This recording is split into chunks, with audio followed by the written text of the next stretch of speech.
alam niya rin siguro. Nakikita, ewan ko. Tapos,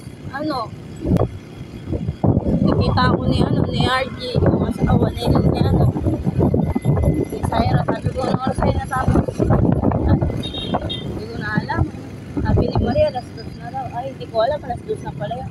Tapos nung break time, nakausap ko si Marie. Ay, nung pagpasok ko, nung bago ako pumasok, nakita ko si Marie. Sabi ko, okay, sabi niya, okay na, asawa mo tayo.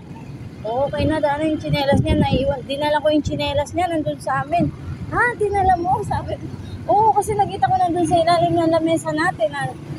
Andun sa bahay, sabi ko, gano'n. Nakalimutan ko lang, sabi ko, gano'n. Dinadala mo pala, sabi ko.